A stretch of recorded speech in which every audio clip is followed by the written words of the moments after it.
Hola, somos el equipo 2 y estamos conformados por Edgar Rincón, Fernando Torres, José Sebastián Naranjo y yo, Julisa Miranda, y les vamos a presentar los circuitos eléctricos. Para poder tener un circuito eléctrico es necesario que haya una fuente de poder o batería y que haya una corriente eléctrica, además de puede contar con resistencias, interruptor o llaves o una lámpara y tiene que ser una trayectoria cerrada. La corriente eléctrica se define como la cantidad de carga que fluye a través de un conductor en un tiempo determinado y está definido como I igual a diferencial de carga sobre diferencial de tiempo, que resulta en coulomb sobre segundo o amperes. Después, la resistencia es el elemento que impide a la corriente fluir y esta es proporcional a la longitud, a su longitud e inversamente proporcional a su área, lo que significa que la resistencia del conductor es mayor si su longitud es mayor y menor si su área es mayor. El voltaje es la fuerza que empuja la corriente eléctrica a fluir. Para unir estos conceptos nos encontramos con la ley de Ohm, que básicamente nos va a decir que el voltaje de un material conductor va a ser proporcional a la corriente o a la intensidad de corriente que atraviesa el material y también va a ser proporcional a su resistencia que podemos observar en este triángulo, pero también esta relación se mantiene en ciertos despejes. Por ejemplo, la intensidad va a ser igual al voltaje sobre su resistencia.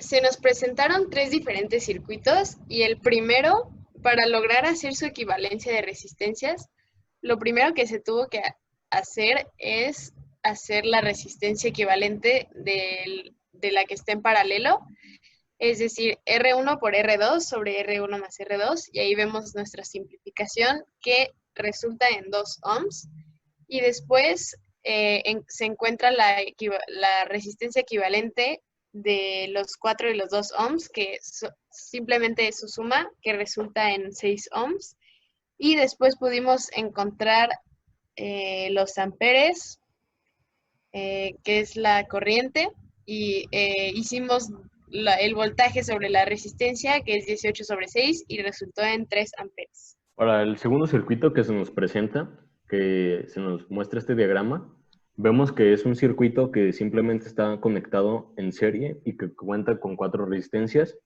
de 2, 3, 4 y 7 ohms respectivamente, con una entrada de voltaje de 12 volts. Por lo que lo primero que se tiene que hacer es encontrar una resistencia equivalente utilizando estas 4 resistencias, y en este caso, al ser el tipo de conexión que es, simplemente va a ser igual a su suma, que como vemos aquí, resulta ser de 16 ohms. Y para encontrar la intensidad de corriente, volvemos a la ley de Ohm, que nos va a decir que va a ser igual a los 12 volts entre los 16 ohms, obteniendo como resultado 750 miliamperes. Para el circuito 3, que es un circuito mixto, mixto se refiere a que tiene resistencias tanto en serie como en paralelo, tuvimos que seguir una serie de pasos un poco más, por llamarlo tedioso, pero no complicado para poderlo resolver. ¿Cómo lo hicimos? Lo que empezamos haciendo es que dividimos el circuito en 2 mallas, empezando a actuar sobre la malla más complicada, la que presenta más resistencias. Lo que hicimos fue simplificar las resistencias que están en paralelo, la resistencia número 6 y número 7 que se muestra en la imagen que está a un lado de nuestro circuito. Encontramos su resistencia equivalente y después hicimos la suma de las resistencias en series resultantes. Ya teniendo la resistencia equivalente, simplificamos las resistencias que nos quedan en paralelo todavía de esa segunda malla. Ya con esas resistencias en paralelo, con su encontrada la resistencia equivalente, nos quedan solamente 3 resistencias en serie y ya simplemente se debió hacer una suma algebraica y se encontró una resistencia equivalente de 9.6 ohms. A continuación se muestran algunas herramientas computacionales que se usaron para simular los circuitos. Por ejemplo, aquí podemos observar Circuit Simulator, de la cual hablaremos más a fondo en otra pantalla. Y también otra de estas fue Tinkercad, perteneciente a la compañía Autodesk. Aquí podemos ver una preview de los circuitos.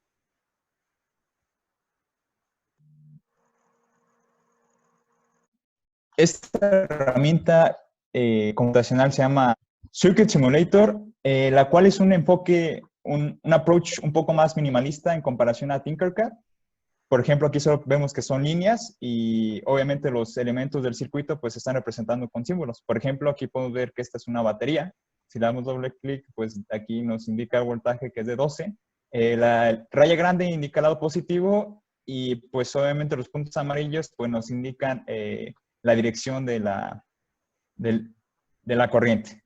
Por ejemplo, estas son las resistencias. Y si le damos clic en una de las líneas que conectan, en uno de los conectores, pues nos indica la corriente que llevan. De esta manera, pues se puede comprobar que son 750 miliamperes la corriente del final del circuito. Aquí está, por ejemplo, el segundo circuito. Y este es el tercero. Inclusive aquí podemos ver también las velocidades de la corriente. Y nuevamente, pues su voltaje y la corriente en cada uno de los elementos del circuito. Para poder armar los circuitos aquí en Tinkercad, simplemente nos basamos en el diseño real de cómo sería básicamente armarlo en una placa de prototipado verdadera. Por ejemplo, en el primer circuito tenemos una resistencia en serie con dos en paralelo. Nosotros sabemos que las líneas verticales son un solo canal.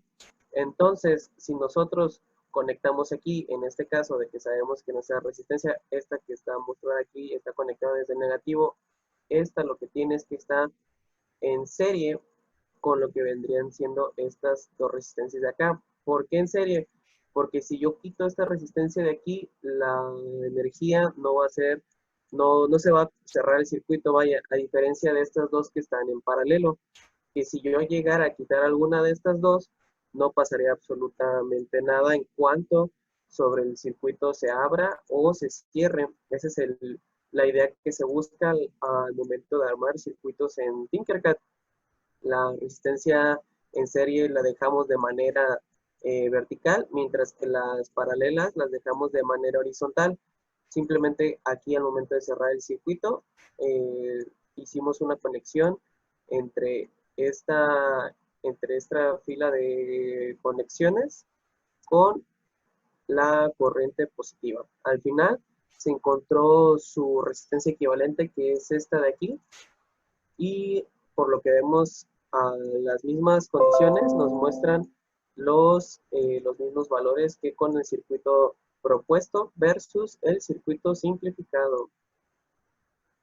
Pasa exactamente lo mismo con el segundo circuito. El segundo circuito es más fácil de visualizar ya que son solamente conexiones en serie. Lo que se ve aquí, esta resistencia de aquí va conectada en serie con esta de acá, luego con esta de acá y esta otra de acá, y cerramos el circuito con una conexión a positivo. Como están conectadas en serie, se hace la suma algebraica del valor de las resistencias dadas y se encuentra un valor de una resistencia equivalente. Con el tercer circuito se hizo exactamente lo mismo.